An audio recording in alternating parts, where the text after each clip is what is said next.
Mr. Alford acknowledged that it was his signature on the purchasing document for the vehicle.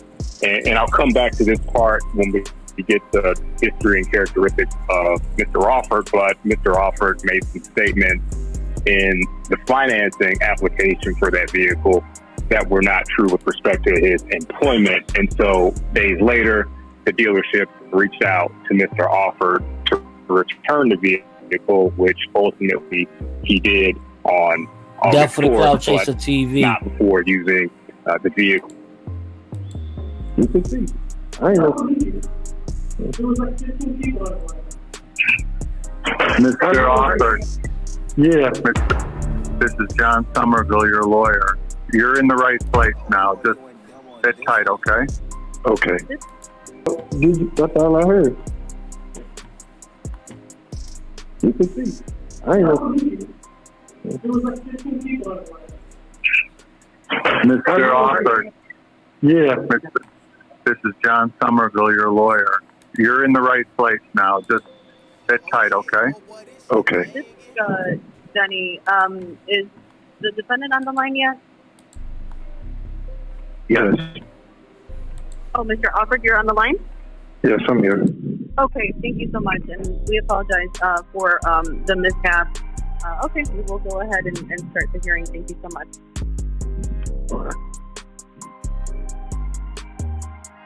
United States District Court for the Northern District of Illinois is now in session. The Honorable M. David Weissman presiding. Please be seated and come to order. Case number 21-CR-618, USA versus Carlos Alford, detention. Good afternoon for the United States. Good afternoon, Your Honor. Jason Julian, Albert Berry III, and Anne-Marie Ursini for the United States. Good afternoon to all of you. For Mr. Alford. Good afternoon, Your Honor.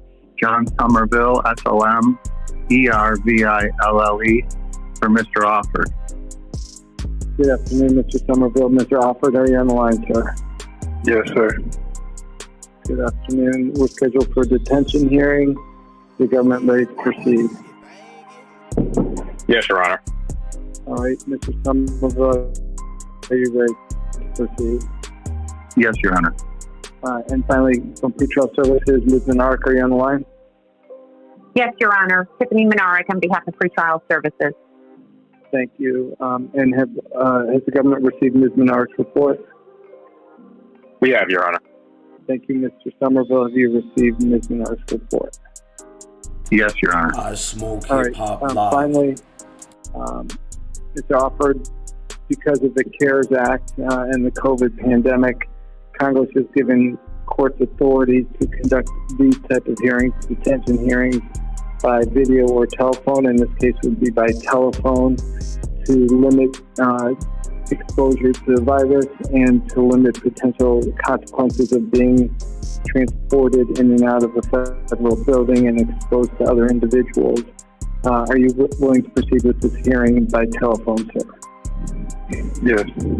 Thank you, Mr. Somerville. Are you comfortable with the waiver of your client? Yes, Your Honor. Thank you. All right, Mr. Julian, who from the government is going to handle this detention hearing? I will, Your Honor. Thank you very much. Please proceed. Yes, Your Honor. The government has moved for detention on serious risk of flight and also danger to the community under 3142 F1B because the maximum penalty of the count 1 and count 2 is death or life imprisonment, and serious risk of flight under 3142 F2A.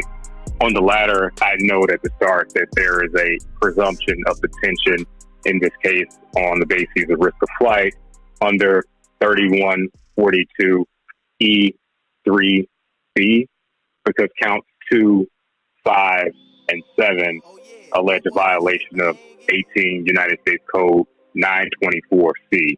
Ultimately, count 2 is 924J1, but built in the allegation of count 2 as a violation of 924C. So there's a presumption that that there's a risk of non-appearance in this case.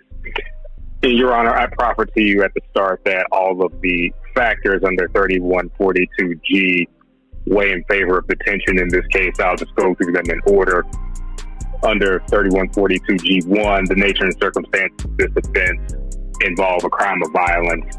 It's a heinous crime. It's a murder in count 1, an assault with a deadly weapon, 2 counts of assault with a deadly weapon.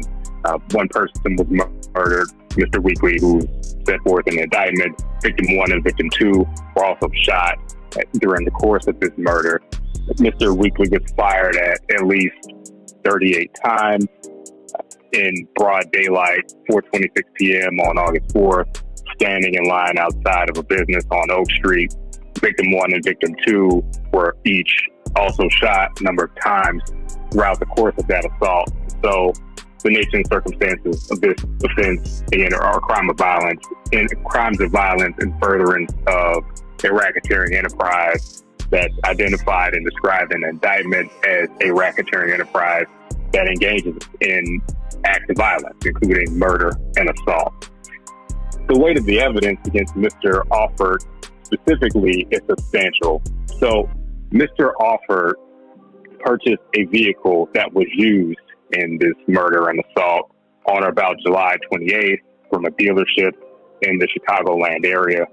During a post-arrest interview, Mr. Alford acknowledged that there were pictures of him at the dealership and next to the car that was used in the murder. Mr. Alford identified himself in the photos and the vehicle that was used as his vehicle.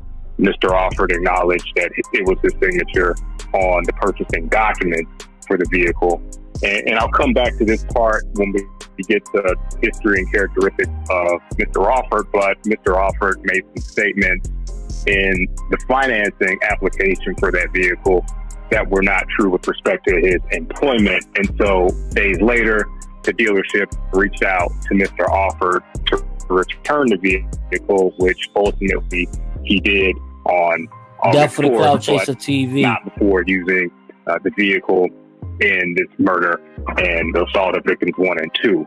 So continuing on with the strength of the evidence, Mr. Alford acknowledged that there were still shots from a video that was taken.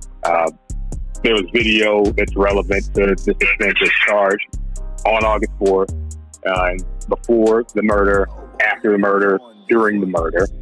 Before the murder, Mr. Alford acknowledged again that it was him in those standing next to the vehicle that was used in the murder. I'm proffering now. There's a vehicle video that shows the vehicle traveling from the location where Mr. Alford and others were congregating in the minutes before the murder, traveling to downtown.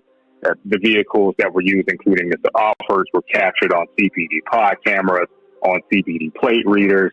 The plate reader clearly identified the license plate as the vehicle registered to Mr. Alford, which he had purchased on or about July 28th, tracking from that location to down in the Gold Coast where this murder and assault took place.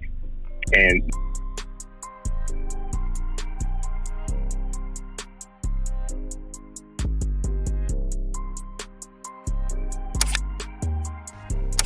Yo, Wagwan YouTube. It's your boy Blue the Bear and I'm back.